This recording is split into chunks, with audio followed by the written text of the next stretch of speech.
SDPIಯ ಜಿಲ್ಲಾಧ್ಯಕ್ಷನಾಗಿ ಹೇಳ್ತೇನೆ, ಆರೋಪವನ್ನು ಅವರು ಸಾಬೀತುಪಡಿಸಬೇಕು. ಸುಮ್ಮನೆ ಸುಳ್ಳು ಆರೋಪವನ್ನು ಹೋಗಿ ಪಾರ್ಲಿಮೆಂಟಿನಲ್ಲಿ ಮಾಡುವುದಲ್ಲ. ಒಬ್ಬರು MP ಆಗಿ ಮಾತನಾಡಿದ್ದು ಅಲ್ಲಿ ಕಡತಗಳಲ್ಲಿ ದಾಖಲಾಗ್ತದೆ. ಆರೋಪ ಮಾಡುವಾಗ ಅದು ಮಕ್ಕಳಾಟ ಅಲ್ಲ. ಒಂದು ಆರೋಪ ಮಾಡುವಾಗ ಅದರ ಬಗ್ಗೆ ಏನಾದರೂ ದಾಖಲೆಗಳಿದ್ದರೆ ಅದರ ಬಗ್ಗೆ ಆರೋಪ ಮಾಡಬೇಕು.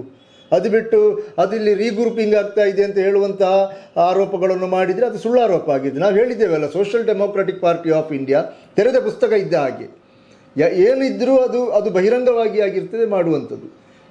ಯಾವ ಹೋರಾಟಗಳು ಮಾಡಿದರೂ, ಯಾವ ಚುನಾವಣೆಯಲ್ಲಿ ಸ್ಪರ್ಧೆ ಮಾಡಿದರೂ ನಾವು ಬಹಿರಂಗವಾಗಿ ಹೇಳಿಕೊಂಡು ಪತ್ರಿಕೆಗಳ ಮೂಲಕ ತಿಳಿಸಿಕೊಂಡು ನಾವು ಮಾಡುವಂಥ ಕೆಲಸ. ಆದ ಕಾರಣ ತೆರೆದ ಪುಸ್ತಕ ಇದ್ದ ಹಾಗೆ, ಇಲ್ಲಿ ಮುಚ್ಚಿಡುವಂಥದ್ದೇನಿಲ್ಲ. ಅಲ್ಲಿ ಹೋಗಿ ಪಾರ್ಲಿಮೆಂಟಿನಲ್ಲಿ ಈ ವಿಚಾರವನ್ನು ಮಾತನಾಡ್ತಾರೆ. ಅವರು ಮಾತನಾಡಿ ಪಾರ್ಲಿಮೆಂಟಿನಿಂದ ಹೊರಗೆ ಬರಲಿಲ್ಲ. ಇವರದೇ ಕಾರ್ಯಕರ್ತ ಹೋಗಿ ಚಿಕ್ಕಮಗಳೂರಿನಲ್ಲಿ ಒಬ್ಬ ಕಾಂಗ್ರೆಸ್ ಕಾರ್ಯಕರ್ತನನ್ನು ಭೀಕರವಾಗಿ ಕೊಂದಿದ್ದಾರೆ. ಇದರ ಬಗ್ಗೆ ಯಾಕೆ ಮಾತನಾಡ್ತಾ ಇಲ್ಲ ಇವರು? ಅಂದರೆ ಇವರಿಗೆ ರಾಜಕೀಯವಾದಂಥ ಮೈಲೇಜ್ ಬೇಕು. ಈ ವಿಚಾರಗಳನ್ನು ಮಾತನಾಡಿದರೆ ಮಾತ್ರ ಇವರಿಗೆ ರಾಜಕೀಯವಾಗಿ ಕೆಲವು ಮೈಲೇಜ್ ಸಿಗಲಿಕ್ಕೆ ಸಾಧ್ಯ ಇರ್ತದೆ.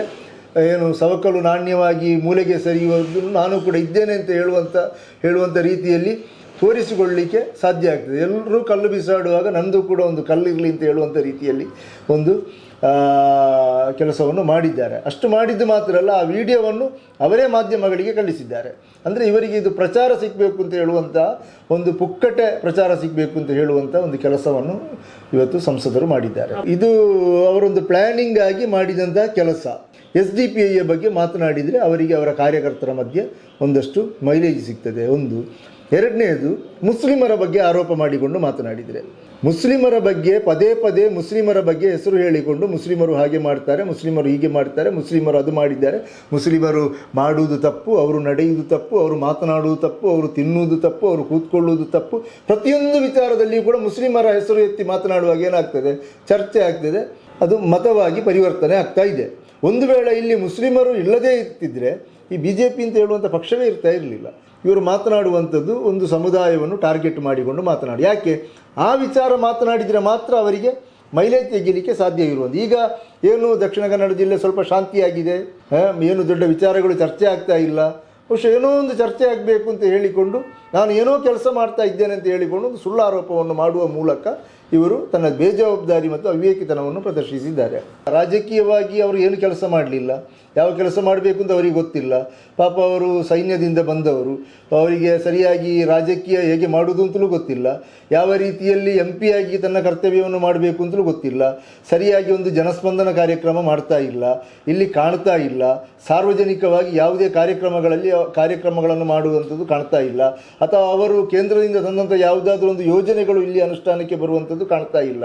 ದಕ್ಷಿಣ ಕನ್ನಡ ಜಿಲ್ಲೆ ಏನು ಮಾಡಿದರೂ ನಾವು ವಿನ್ ಆಗ್ತೇವೆ ಅಂತ ಹೇಳುವಂತಹ ಒಂದು ಗ್ಯಾರಂಟಿ ಅವರಿಗಿದೆ. ಒಂದು ವೇಳೆ ನಾಳೆ ಕ್ಯಾಂಡಿಡೇಟನ್ನು ಏನಾದರೂ ಚೇಂಜ್ ಮಾಡ್ಬೋದಲ್ಲ, ಅದಕ್ಕೆ ಬೇಕಾಗಿ ನಾಳೆ ಕ್ಯಾಂಡಿಡೇಟ್ ನನಗೆ ಈ ಅಭ್ಯರ್ಥಿ ಸಿಗಬೇಕು ಅಂತ ಹೇಳುವಂಥ ಕಾರಣದಿಂದಾಗಿ ಆಗಾಗ ಇಂಥ ಹೇಳಿಕೆಗಳನ್ನು ಕೊಡ್ತಾ ಇದ್ದಾರೆ.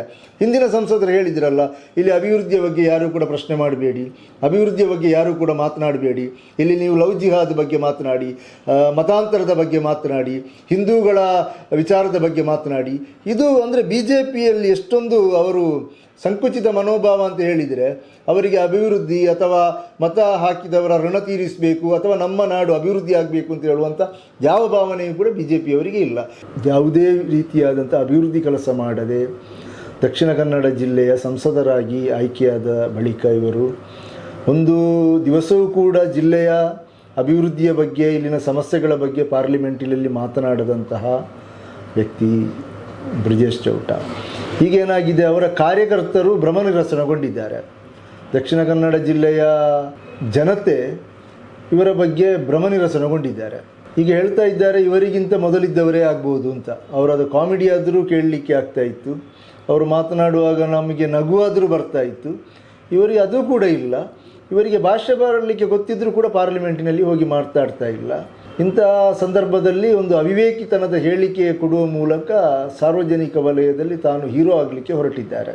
ಈ ನಿಷೇಧ ಮಾಡುವಂಥದ್ದು ರಾಜಕೀಯ ಪ್ರೇರಿತವಾಗಿ ನಿಷೇಧ ಮಾಡುವಂಥದ್ದು ಆಗಿರ್ಬೋದು. ಆದರೆ ಇಲ್ಲಿ RSS ಅಂತ ಹೇಳುವಂಥ ಸಂಘಟನೆ 3 ಸಲ ನಿಷೇಧಕ್ಕೊಳಗಾಗದಂಥ ಸಂಘಟನೆ ಇವತ್ತು ಈ ದೇಶದಲ್ಲಿ ಕಾರ್ಯಾಚರಣೆ ಮಾಡ್ತಾ ಇದೆ. ಇದರ ಬಗ್ಗೆಯೂ ಕೂಡ ಜನ ಚರ್ಚೆ ಮಾಡಬೇಕು. ಇದೊಂದು ಸಂಶಯಾಸ್ಪದ ರೀತಿಯಲ್ಲಿ ಕಾರ್ಯಾಚರಣೆ ಮಾಡ್ತಾ ಇದೆ. ಈ ದೇಶದಲ್ಲಿ ಪ್ರಪ್ರಥಮ ಭಯೋತ್ಪಾದನಾ ಚಟುವಟಿಕೆ ನಡೆಸಿದಂಥ ಸಂಘಟನೆ. ಯಾಕೆ ಇದರ ಬಗ್ಗೆ ಎಲ್ಲ ಇವರು ಮಾತನಾಡ್ತಾ ಇಲ್ಲ? ಇದರ ಬಗ್ಗೆ ಎಲ್ಲ ಪಾರ್ಲಿಮೆಂಟಿನಲ್ಲಿ ಯಾರೂ ಮಾತನಾಡ್ತಾ ಇಲ್ಲ?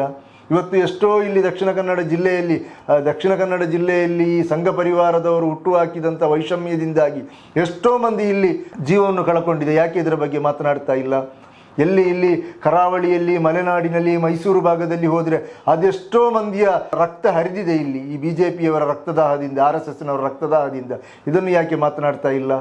ಎಷ್ಟೋ ಮಂದಿ ಕ್ರಿಮಿನಲ್ ಹಿನ್ನೆಲೆ ಇದ್ದವರಿಗೆ ಇವತ್ತು BJPಯವರು ಟಿಕೆಟ್ ಕೊಟ್ಟು ಪಾರ್ಲಿಮೆಂಟಿನಲ್ಲಿ, ಅಸೆಂಬ್ಲಿಯಲ್ಲಿ ಕೂತ್ಕೊಳ್ಳಿಸಿದ್ದಾರೆ. ಇದರ ಬಗ್ಗೆ ಯಾಕೆ ಇವರು ಮಾತನಾಡ್ತಾ ಇಲ್ಲ? ಇವರಿಗೆ ಯಾವಾಗಲೂ ಇಂತಹ ನೈಜ ವಿಚಾರಗಳ ಬಗ್ಗೆ ಇಲ್ಲಿನ ಮಾಧ್ಯಮಗಳು, ಇಲ್ಲಿನ BJP ನಾಯಕರು, ಇಲ್ಲಿನ ತನಿಖಾ ಸಂಸ್ಥೆಗಳು ಮಾತನಾಡ್ತಾ ಇಲ್ಲ. ಅವರ ಬಳಿಗೆ ಹೋಗ್ತಾ ಇಲ್ಲ. ಒಂದು ವೇಳೆ ಸಂಘ ಪರಿವಾರ ಮತ್ತು BJPಯವರು ಮಾಡುವಂತಹ ಈ ದುಷ್ಕೃತ್ಯಗಳ ವಿರುದ್ಧ, ಈ ವಂಚನೆಗಳ ವಿರುದ್ಧ ಮಾತನಾಡಿದರೆ ಏನಾಗ್ತದೆ? ನಾಳೆ ಅವರ ಬಳಿಗೆ EDಯ NIAನ ಏನಾದರೂ ಒಂದು ಸುಳ್ಳು ಪ್ರಕರಣ ದಾಖಲಿಸಿಕೊಂಡು ಅವರ ಮನೆಗೆ ಬರ್ತದೆ. ಈ ಭಯದಿಂದ ಯಾರು ಇದನ್ನು ಮಾತನಾಡ್ತಾ ಇಲ್ಲ.